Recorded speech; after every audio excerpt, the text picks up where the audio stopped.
शुक्रवार को अलसुबह कोहरा छाने से लोगों को फिर से सर्दी का एहसास हुआ है और गर्म कपड़े थामने पड़ गए हैं। दूसरी ओर सड़कों पर वाहन रेंग कर चलते हुए नजर आए। दिन में ही हेडलाइट्स का प्रयोग वाहन चालकों को करना पड़ा। करीब 8:45 बजे कोहरा हटा तब जाकर दृश्यता सामान्य हुई। सुजानगढ़ कोतवाली पुलिस ने ज्यादती के 3 साल पुराने प्रकरण में आरोपी मोहम्मद समीर निवासी गुलजारपुरा जिला नागौर को गिरफ्तार किया है। कांस्टेबल चित्रमल और रमेश की टीम ने यह कार्रवाई की है।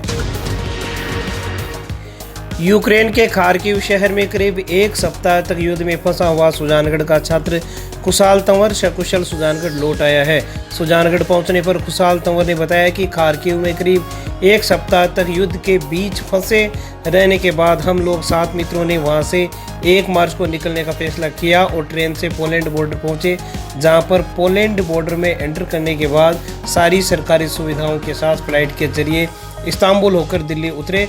4 मार्च को सुबह खुशाल तंवर जब अपने घर पहुंचा तो परिवारजनों की खुशी का ठिकाना नहीं रहा। खुशाल के पिता सुशील कुमार, माता अनीता, दादी मांगी देवी ने अपने बच्चे को पाकर खुशी जाहिर की। उत्साहपति अमित मारूठिया, कांग्रेस नेता विद्याधर बेनीवाल सहित अनेक लोगों ने खुशाल के घर पहुंचकर उनका स्वागत किया। जी सर, अनुभव काफ़ी ख़राब ही रहा था वैसे तो। बाकी हम लोगों ने सर्वाइव किया है वहाँ पे और हम लोगों ने डिसाइड किया कि पहले हम लोगों ने वेट करा कि किसी तरह की अगर हेल्प हो पाती है तो ठीक है, नहीं तो फिर खुद से डिसाइड करा कि अपने रिस्क पे वहाँ से निकलेंगे। फिर उसके बाद में हम लोगों ने 6 दिन तक वेट किया, वहाँ पे बंकर्स में रहे। उसके बाद में हम लोग ट्रेन के थ्रू वेस्ट तक गए और वहाँ से पोलैंड बॉर्डर क्रॉस किया और यहाँ पे वापस आए। सरकार ने रेस्क्यू करवाया, आपको किस प्रकार से बात करेगी? जी सर, बॉर्डर क्रॉस करने के बाद में सरकार की तरफ से सारी फैसिलिटीज़ बहुत अच्छी थी और बाकी उन लोगों ने बहुत अच्छे से ख्याल रखा है सभी बच्चों का, अकोमोडेशन, फूड फैसिलिटीज़ वगैरह। और यहाँ आने के बाद में राजस्थान गवर्नमेंट की तरफ से भी फैसिलिटीज़ काफ़ी बहुत सही थी और उन्होंने हम लोगों को यहाँ तक घर तक आने के लिए सुविधा उपलब्ध करवाई। 24 घंटे वहाँ पे बॉम्बिंग हो रही थी, मिसाइल्स वगैरह प्लेन से गिर रहे थे और जैसे कोई बाहर नहीं निकल सकता। कर्फ्यू के टाइम एक जना भी मतलब रोड पे नहीं निकल सकता बाहर। कर्फ्यू के बाद में सब लोग अपने बंकर्स में रहो, फ्लैट्स वगैरह सब बंद कर दो, लाइट बंद, लोकेशन वगैरह सब बंद था।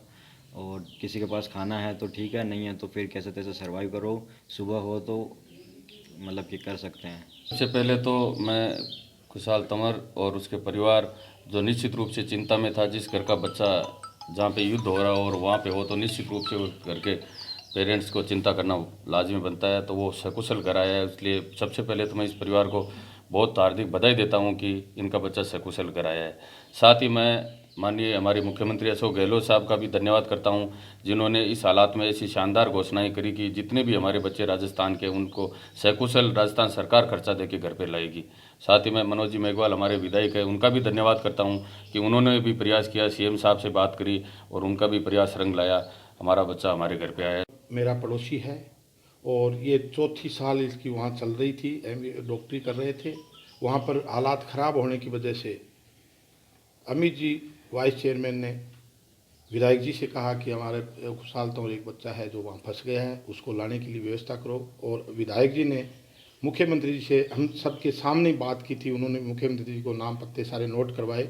उन्होंने कहा कि मेरा बच्चा उसको ये इनके इन प्रकार वापस घर सुरक्षित पहुँचाएँ।